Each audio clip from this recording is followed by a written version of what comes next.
Assisti em entrevista recente que as pessoas que eu recebo há 33 anos como professor não estão menos inteligentes. O que acontece é que a inteligência mudou. Ela é hoje, por exemplo, mais visual do que textual. Ela tem mais o modelo Windows, várias janelas abertas, do que uma inteligência de um texto de Vieira.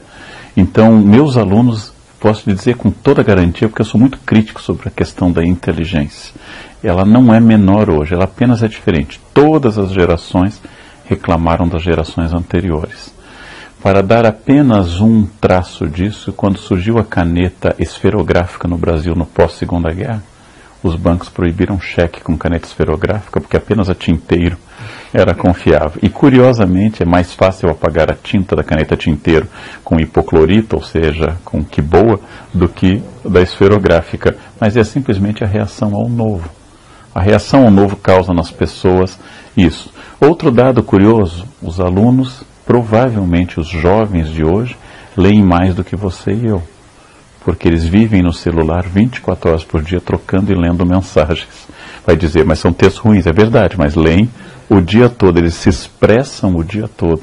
Talvez eles tenham dificuldade em entender uma oração subordinada longa de um período barroco, por exemplo. Mas eu sou otimista porque existe hoje uma capilarização do conhecimento, com inclusive os problemas derivados disso, mais gente tem informações, é mais difícil exercer o controle e o domínio da informação. E para o bem e para o mal, as pessoas se informam mais. Quando a gente fala internet hoje no mundo todo, há pessoas que vão morrer sem nunca terem acessado um computador.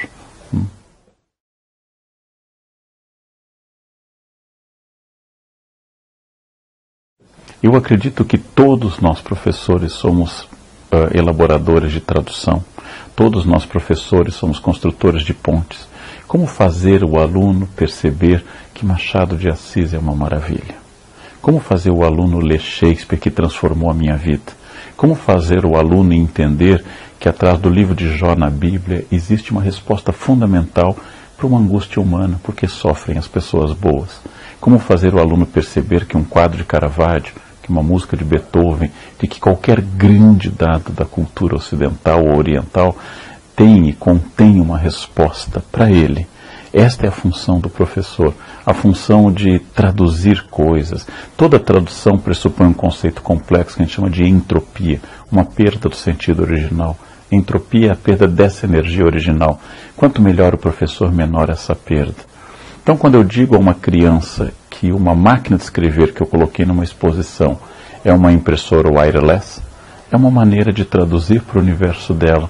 É claro que existe uma entropia nisso, né? Ela não é uma impressora, mas é para dizer a ele que existe um outro sistema, uma outra maneira, e isto é a função de um professor. Quando a gente consegue isso, e nem sempre é possível, é uma maravilha.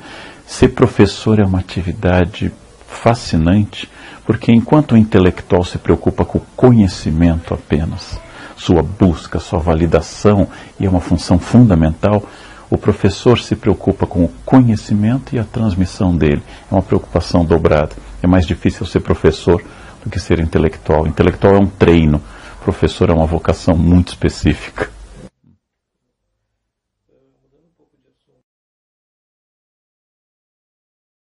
Intolerância, porque a tolerância é uma palavra que na sua etimologia latina remete a sofrer em silêncio. Então a ideia da tolerância é vista como submissão, e nós temos a cultura do macho alfa, que acha que é preciso não apenas ter opinião, mas impor essa opinião. A tolerância é uma grande virtude, mas a tolerância passiva que domina num determinado momento significa apenas o seguinte: eu não me importo que você seja lésbica desde que você não sente do meu lado. A tolerância ativa é aquela que diz que só é possível viver em sociedade e só é bom porque existe a diversidade. Então eu não apenas digo que você é lésbica e eu não sou, mas eu acho isso uma das melhores coisas que jamais aconteceu na história, que você seja diferente de mim. E a tolerância ativa proclama a diversidade como princípio. O que ocorre na internet? As pessoas não discutem, elas adjetivam. No momento que elas dizem petralha ou coxinha, elas pararam e interromperam o fluxo racional. Elas negaram ao outro a capacidade de ser.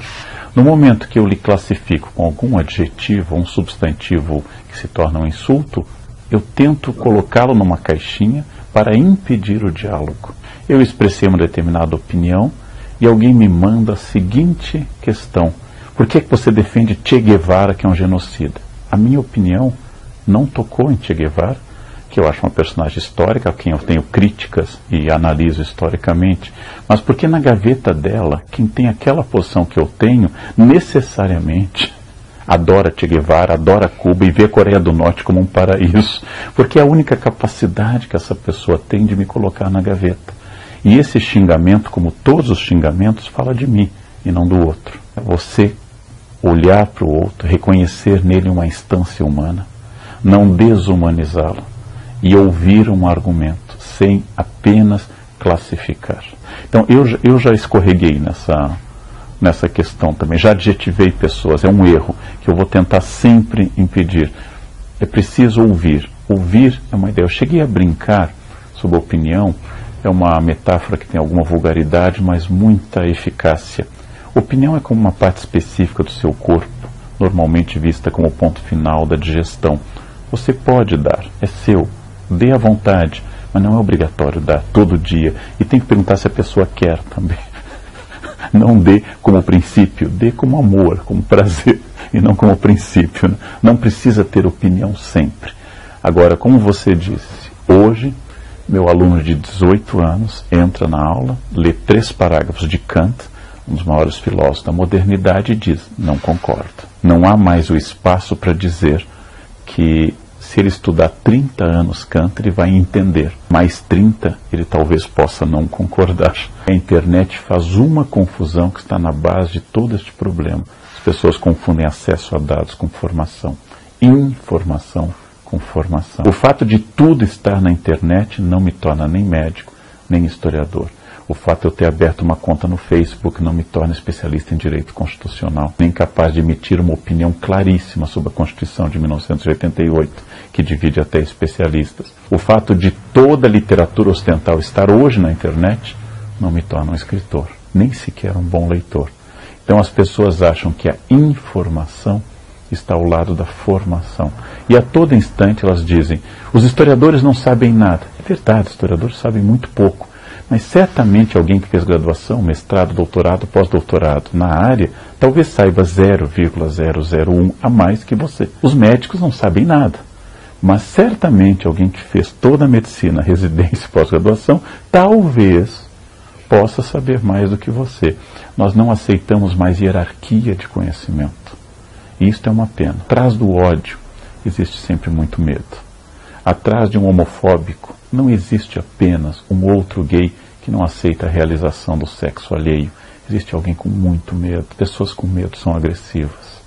Atrás de uma pessoa que não tolera a sua opinião política, esbraveja e baba, existe alguém que tem um temor imenso que o seu mundo, ou que ele imagina que seja o seu mundo, desabe. E aí o meu conselho é o seguinte: nós devemos sempre debater, mas quando alguém arregalar os olhos, gesticular bravamente, começar a salivar, afaste-se lentamente, concorde, porque nunca devemos tocar tambor para maluco dançar. Agora, se não for isso, se alguém estiver expressando a sua opinião, discuta com essa pessoa, mas lembre que não dá para salvar todo mundo da sua própria ignorância, porque a ignorância produz uma zona de conforto, que foi estudado por Etienne Lavoisier no século XVI, no discurso da servidão voluntária. Não há nada mais agradável do que abrir mão da capacidade de raciocinar em torno de uma ideia fundamentalista, religiosa, de uma dieta específica, de uma seita, de um grupo ou de um partido. Ela produz em mim a total liberdade, porque eu paro de precisar escolher. Menos a banda larga.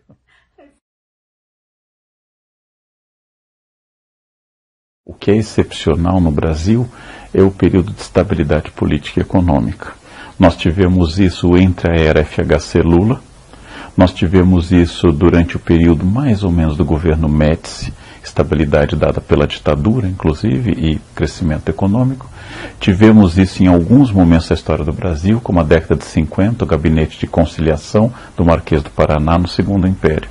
Estes momentos são excepcionais. Os momentos tradicionais brasileiros são os momentos de crise política e crise econômica. E, na maior parte das vezes, crise política com crise econômica. Então, na verdade, nós vivemos de crise em crise e de golpe em golpe na história do Brasil.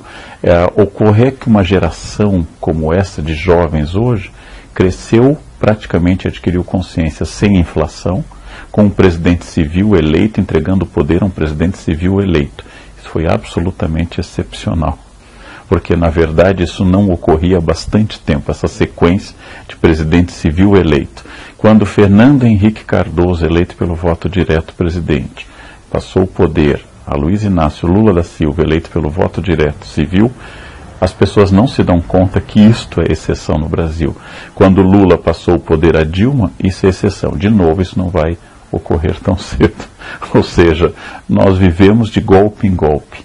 E a regra brasileira é sempre aquilo que nós temos em espaço, às vezes, de 10 anos, temos 10 ou 12 presidentes, como entre 54 e 64. Um país de contradições sociais tem contradições políticas. Um país de desníveis econômicos tem desnivelamento político. As crises aqui são distintas das crises vividas na Dinamarca ou na Noruega, onde há embate político. Mas aqui nós temos respostas diferentes para o Brasil. O Brasil é um país múltiplo, plural.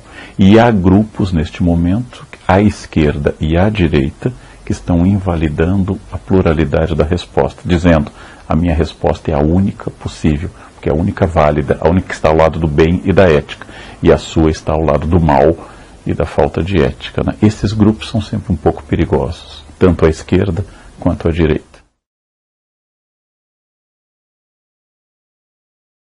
Enquanto for esse parlamentarismo envergonhado ou presidencialismo de coalizão, não dá certo, porque ele vai reunir o pior de dois mundos. No parlamentarismo é possível isso, porque o primeiro-ministro nasce do parlamento. No momento que o presidente nasce das urnas e o parlamento é a sua condição de governabilidade, o presidencialismo de coalizão não pode dar certo. Segundo dado importante é que, acima de tudo e essencialmente, a política diz respeito à estrutura social, que, baseada em opiniões contraditórias de uma sociedade muito marcada pela divisão, que ainda não superou traumas históricos como a escravidão, é uma sociedade que ainda está aprendendo a conviver com o outro e sequer ainda aprendeu a ideia de isonomia jurídica. A expressão "você sabe com quem está falando", que um colega meu, Cortella, diz possível apenas ser utilizada em graus finais de Alzheimer, quando eu não sei mais quem eu sou e posso perguntar a alguém, é herança de um período que a lei vai ser aplicada exclusivamente para um grupo. Então, você sabe que eu sou daqueles que não vai se submeter a essa fila. Esta falta de crença na isonomia é um aprendizado importante para isso. Então, acho que é um modelo. Reformas. A adoção de voto distrital ou distrital misto. A exigência de fidelidade partidária. Se você quiser trocar de partido, perde o seu mandato. A inclusão da corrupção como crime hediondo, de tal forma que a pessoa perca de fato sua possibilidade sendo condenada em todas as instâncias. A necessidade de partidos orgânicos, que representem uma ideia, e não apenas de partidos de aluguel. A necessidade de que as campanhas, nós já demos passos bons para isso, sejam mais claras. Tudo isso poderia melhorar. Eu não sou um otimista a ponto de achar que o paraíso é perfeito, mas dá para evitar o inferno. Então nós precisamos de partidos representativos, precisamos de uma população cada vez mais ilustrada.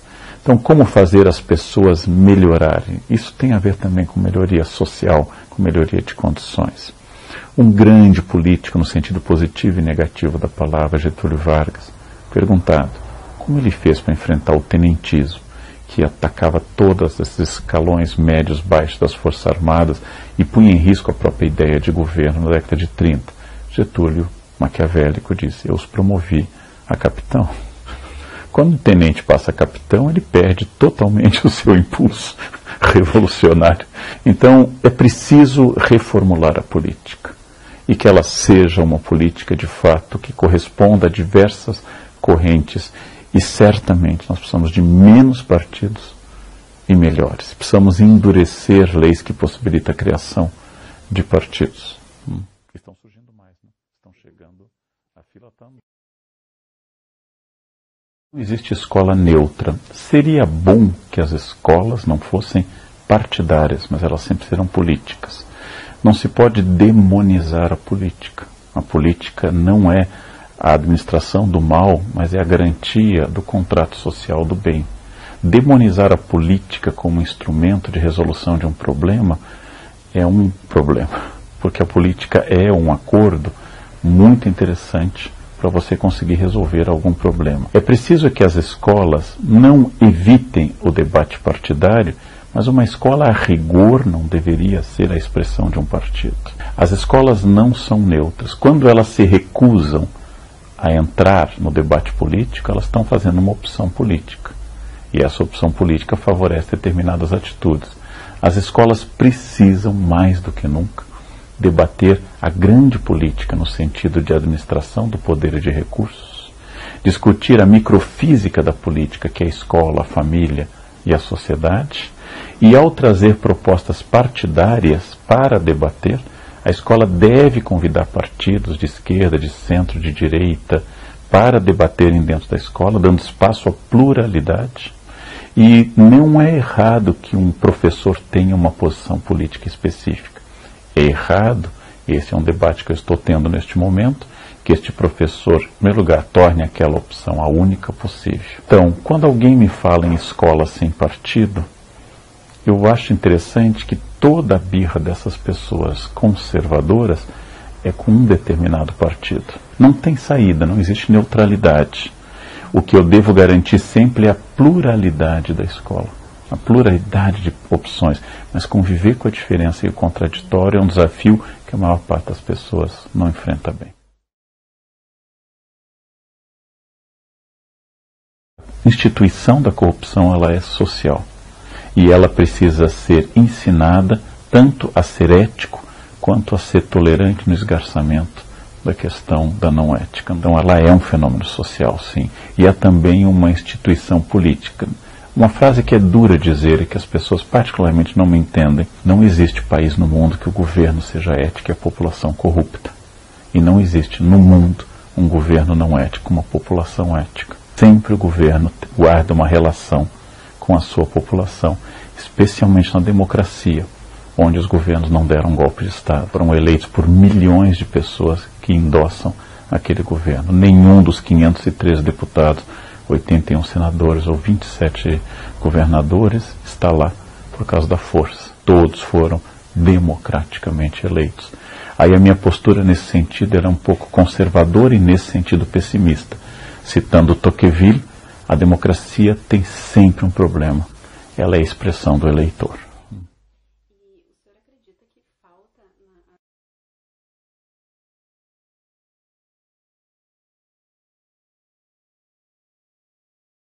Bom, para ser justo, a minha grande educação em São Leopoldo é do Colégio São José. Quer dizer, em número de anos e de estudo, é do Colégio São José. Ela também é tributária de uma outra educação que era de grande qualidade e perdeu muito disso, que eu fiz o ensino médio no Pedrinho, na Escola Pedro Schneider.